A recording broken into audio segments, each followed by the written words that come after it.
জাতির পিতার কন্যা মাননীয় প্রধানমন্ত্রী, আমি Nusrat Jahan Maliha, Hazaribagh girls school and কলেজের অষ্টম শ্রেণীর শিক্ষার্থী। আমার বাবা একজন দিনমজুর।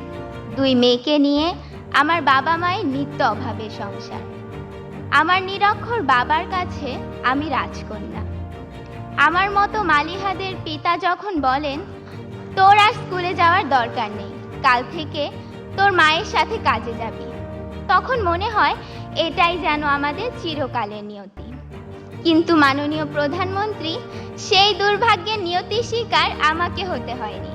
আপনার শিক্ষা সহায়তার জাদুর পরশে আমার মতো লাখো মালিহা আজ স্কুল, কলেজ, মাদ্রাসায় পড়ে উচ্চ শিক্ষার স্বপ্ন দেখছে।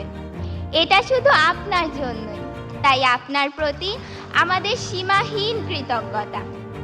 মাননীয় প্রধানমন্ত্রী, বছরের প্রথম দিনে এক সেট নতুন বই হাতে পাওয়ার কি যে আনন্দ তা আমি বলে বোঝাতে পারবো না।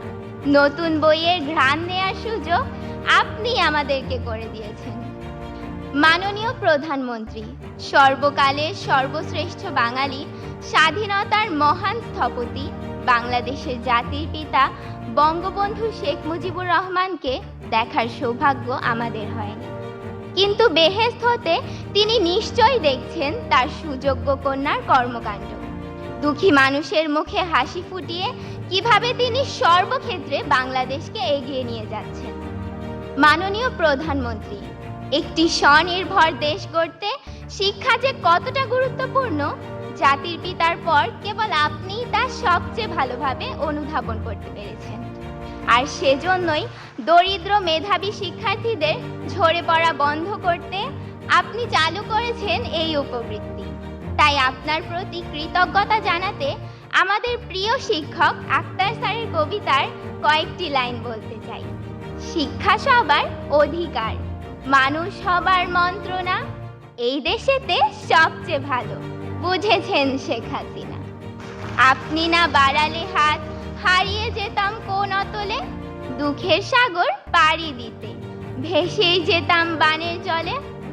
মাননীয় প্রধানমন্ত্রী, আপনি আমাদেরকে বানের জলে ভেসে যেতে দেননি, শক্ত হয়ে দাঁড়ানোর সুযোগ করে দিয়েছেন।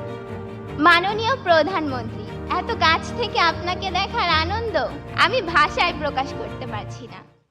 আপনার গভীর দেশপ্রেম আমাদের ক্ষুদ্র হৃদয়কেও আন্দোলিত করে। আপনাকে দেওয়ার মতো এই ক্ষুদ্র আমাদের কিছু নেই। আমরা 2 হাত তুলে মহান আল্লাহর কাছে আপনার সুস্বাস্থ্য ও দীর্ঘ জীবন কামনা করছি। আপনার স্নেহের ছোঁয়ায়, মায়ের মমতায় আমরা যাতে স্মার্ট বাংলাদেশের স্মার্ট নাগরিকে পরিণত হতে পারি, ভবিষ্যতে দেশের জন্য কিছু করতে পারি, আপনার কাছে সেই দোয়া প্রার্থনা করি। ধন্যবাদ মাননীয় প্রধানমন্ত্রী, ধন্যবাদ উপস্থিত সকলকে। জয় বাংলা, জয় বঙ্গবন্ধু, বাংলাদেশ চিরজীবী হোক। আসসালামু আলাইকুম। ধন্যবাদ সবাইকে। ধন্যবাদ নুসরাত জাহান মালিহা। বঙ্গবন্ধু সৃজনশীল মেধা অন্বেষণ 2024-এর সেরা মেধাবী